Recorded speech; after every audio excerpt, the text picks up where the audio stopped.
कैसे हो सब। वेलकम टू द कंपटीशन गुरु। जैसे कि आप सब लोग जानते ही हो कि हमारे पास टीजीटी और पीजीटी की बहुत सारी वैकेंसीज आई है, साथ में नॉन टीचिंग की भी आई है वैकेंसीज। पर मैं जो इस पे बताऊंगा वो जनरली पीजीटी फिजिक्स के बारे में बताऊंगा। और जो हमारा जो टॉपिक है हम उसको जैसे डिस्कस करेंगे। लास्ट वीडियो में मैंने सिलेबस के बारे में भी बता दिया था, फिर हम कैसे उस पर डिस्कस करेंगे, कैसे हम क्वेश्चन सॉल्व करेंगे और क्या क्या सिलेबस हमारा रहेगा, ये सारा जो है मैंने लास्ट वीडियो में आपको बताया था, जाके आप चेक कर सकते हो। तो मेनली हम यहाँ पे करेंगे टीजीटी साइंस और पीजीटी फिजिक्स के टॉपिक्स के ऊपर।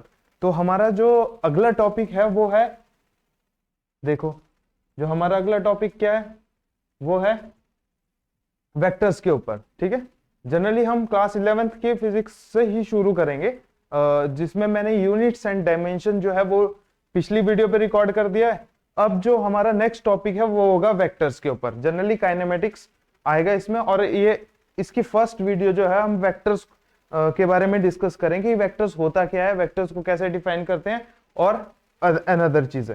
ठीक है, तो चलिए शुरू करते हैं। तो जो देखो वेक्टर्स हमारे पास, पहले बताओ वेक्टर्स होता क्या है जनरली। वेक्टर्स किसे कहते हैं? किसी भी क्वांटिटी को जिसका magnitude as well as direction हो उसको वेक्टर्स कहते हैं। ठीक है, वेक्टर्स मींस जिसके पास अपना एक magnitude as well as direction. तो वेक्टर्स के जो मेरे पास टाइप्स हैं वो होते हैं दो टाइप्स के। कितने टाइप्स के? दो टाइप्स के। एक होता है स्केलर और दूसरा होता है वेक्टर। ठीक है, स्केलर क्वांटिटीज कौन सी होती है? जनरली हम जिस भी क्वांटिटीज, फिजिकल क्वांटिटीज हो या फिर कोई चीज हो, हम उसको क्वांटिटीज ही बोलते हैं यहाँ पे। ठीक है, तो हमारे पास फर्स्ट जो है वो है स्केलर क्वांटिटीज। तो स्केलर क्वांटिटीज कौन सी होती है? जिसके पास सिर्फ ओनली क्या हो? मैग्नीट्यूड। क्या चीज हो? Magnitude, but not direction. क्या चीज? Not direction. ओके, उन क्वांटिटीज को बोलते हैं स्केलर क्वांटिटीज। जैसे डिस्प्लेसमेंट। डिस्प्लेसमेंट क्या होता है जनरली? Shortest path. किसी भी डिस्टेंस को कवर करने का सबसे शॉर्टेस्ट पाथ होता है, उसको बोलते हैं डिस्प्लेसमेंट। ठीक है, वो ना टाइम के ऊपर डिपेंड करता है ना किसी और चीज के ऊपर डिपेंड करता है, इसलिए वो आता है स्केलर क्वांटिटीज में। ओके, ठीक है, स्केलर क्वांटिटीज में। हेयर वेलोसिटी ये जो है ये आता है वेक्टर क्वांटिटीज में। ठीक है, सिमिलरली ये जो मोमेंटम है ये भी आएगा वेक्टर क्वांटिटीज में ही। तो यहाँ जो एग्जांपल है वो स्केलर क्वांटिटीज का वो एक ही है, डिस्प्लेसमेंट। ठीक है, स्क्रीन के ऊपर और भी एग्जांपल्स होते हैं जैसे टाइम। ठीक है, वो भी होता है स्केलर क्वांटिटीज। इस तरह से जो वेक्टर्स होते हैं वो क्या होते हैं मेरे पास? वो होते हैं मेरे पास जिनके पास बोथ क्या चीज हो? Both magnitude as well as direction. Okay, as well as direction, both चीजें हो। ठीक है, उसमें से सबसे पहले जो चीज आती है, जैसे देखो ये आता है स्केलर के ऊपर, और ये वाली चीज आती है आपकी वेक्टर्स के ऊपर। कौन कौन सी? Momentum as well as velocity. Both the quantities are called vector quantities. ठीक है, तो ये तो थे मेरे पास स्केलर और वेक्टर क्वांटिटीज के। अब इनकी कुछ वेक्टर्स को डिनोट कैसे करते हैं? जैसे मान लो किसी चीज को हमने डिनोट करना है वेक्टर से, तो हम इस तरीके से डिनोट करते हैं। वो चीज बताती है कि ये ए वेक्टर है तो इसकी डायरेक्शन भी है।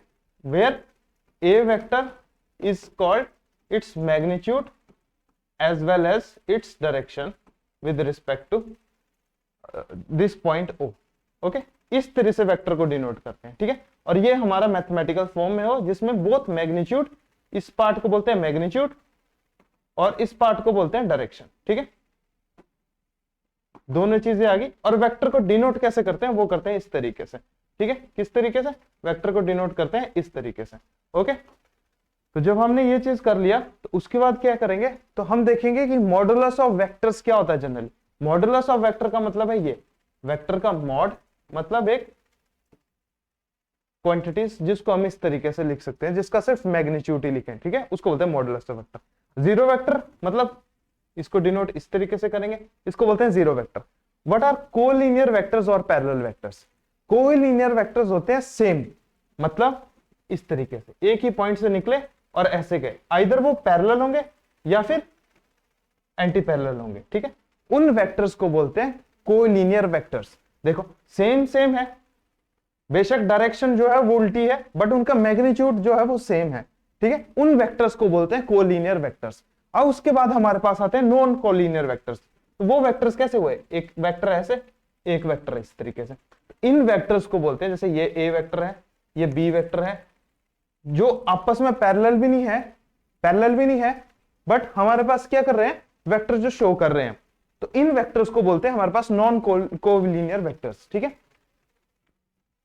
अब है कोप्लेनर वेक्टर्स। कोप्लेनर का मीनिंग से ही मतलब समझ सकते हो कि कोप्लेनर वेक्टर्स क्या होते हैं, मतलब एक ही प्लेन में वो सारे वेक्टर्स हो, उसको बोलते हैं कोप्लेनर वेक्टर्स। और लास्ट क्या है मेरे पास, कुछ एक और है, वो है पोजीशन वेक्टर। पोजीशन वेक्टर कहां से डिनोट करते हैं, मान लो कोई पॉइंट ओ है, वहां से पार्टिकल जो है वो जा रहा है इस डायरेक्शन में। ठीक है, तो हम कौन सा वेक्टर है, ए वेक्टर, तो हम इस वेक्टर को किस पॉइंट तक जा रहा है, पॉइंट पी तक, तो हम इस वेक्टर को कैसे डिनोट करेंगे, एपी वेक्टर। इस चीज को बोलते हैं हमारे पास पोजीशन वेक्टर। ठीक है, ये था पोजीशन वेक्टर। अब नेक्स्ट क्या है, रेजोल्यूशन ऑफ वेक्टर। मतलब हम जनरली वेक्टर्स क्या होते हैं, एक्स एक्सिस और वाई एक्सिस और जेड एक्सिस में डिनोट करते हैं।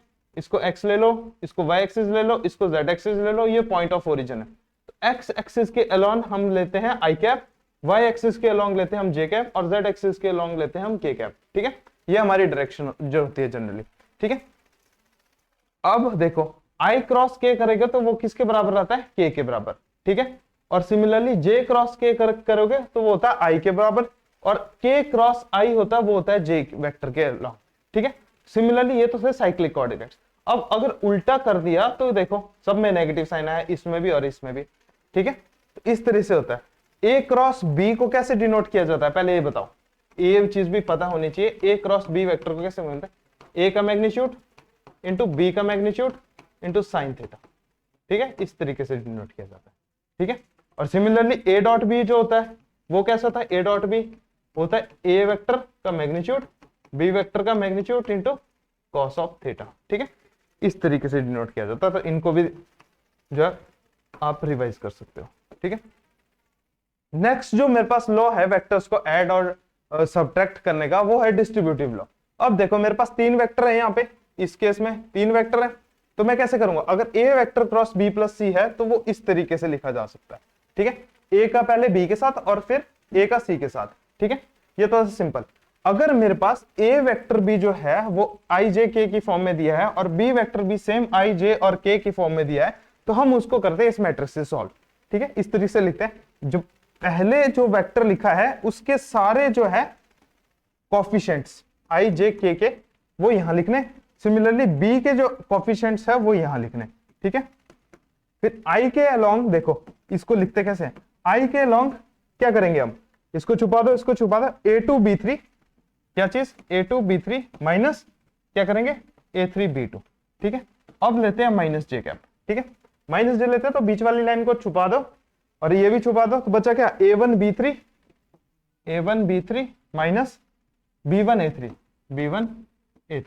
प्लस जे कैप करेंगे तो उसमें क्या आएगा, जे कैप सॉरी के कैप करेंगे उसमें क्या आएगा, इसको छुपा दो, ये क्या a1 इंटू b2 माइनस यही होगा ना इंटू a2 इंटू b1 तो हम दो वेक्टर का क्रॉस प्रोडक्ट जो है वो भी मेरे पास कैसा आता है, वेक्टर क्वांटिटी आता है। ठीक है, सिमिलरली दो वेक्टर का डॉट प्रोडक्ट जो है वो मेरे पास आता है स्केलर। ठीक है, ये आता है वेक्टर और two vectors dot product is scalar. वो क्या चीज आती है मेरे पास, वो आता है स्केलर। ठीक है, वो आता है स्केलर। अब देखो, अब जैसे मेरे पास आई जे के की टर्म में दिए ना दोनों वेक्टर्स, तो उनको मैं उनका मैग्नीट्यूड कैसे करूंगा, इस तरीके से। तो ए वेक्टर का मैग्नीट्यूड क्या होगा, root a1 square plus a2 square plus a3 square. ठीक है, सिमिलरली बी वेक्टर का मैग्नीट्यूड क्या होगा, b1 square plus b2 square plus b3 square. ठीक है, अब जैसे मैंने इनका स्क्वायर करना तो वो मैं इस तरीके से भी कर सकता हूं विद रिस्पेक्ट टू, ये होगा along nx n unit vector, मतलब अलोंग टू द नॉर्मल। ठीक है, ये चीज बताते हैं। ठीक है, ये थे कुछ डिस्ट्रीब्यूटिव लॉस। वैसे ही हम डिस्कस करते हैं प्रोडक्ट ऑफ थ्री वेक्टर्स। ठीक है, अब देखो यहां मैंने डिफाइन किया ना, ए डॉट बी क्या स्केलर। ठीक है, अगर ए क्रॉस बी है उनका डॉट अगर किसी और वेक्टर के साथ है वो भी स्केलर आता है। ठीक है, तो मतलब इस प्रॉपर्टी से देख लो, वेक्टर का डॉट प्रोडक्ट वेक्टर के साथ हमेशा क्या आएगा, स्केलर। ठीक है, तो अगर देखो ये भी स्केलर होगा तो इसके बराबर ये भी स्केलर होगा। ठीक है, इनको उल्टा कर दो, ए क्रॉस बी को कर दो बी क्रॉस ए, तो हम इस तरीके से उसको लिख सकते हैं। अब दूसरी बात ये देखो, यहाँ पे अगर ए क्रॉस बी है ना, वो मेरे पास होता है हमेशा माइनस बी क्रॉस ए के बराबर।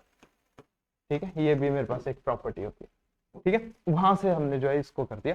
तो देखो यहाँ पे एक वेक्टर और है, यहाँ पे भी वेक्टर है, तो ये मेरे पास कौन सी क्वांटिटी आ गई, ये आ गई मेरे पास स्केलर क्वांटिटी। ठीक है, ये कौन सी क्वांटिटी आ गई मेरे पास, स्केलर क्वांटिटी।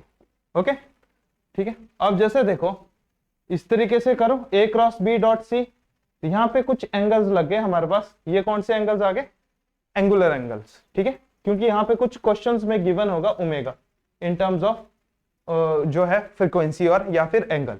ठीक है, सिमिलरली डॉट में भी ठीक है उस तरीके से कर सकते हैं। तो ये है मेरे पास, ये होता है वॉल्यूम ऑफ अ पैराबोलॉइड, इसको बोलते हैं स्केलर ट्रिपल प्रोडक्ट,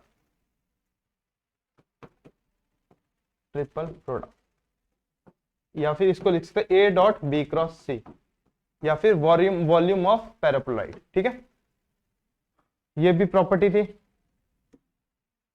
ठीक है, ये भी एक प्रॉपर्टी होती है फोर्थ।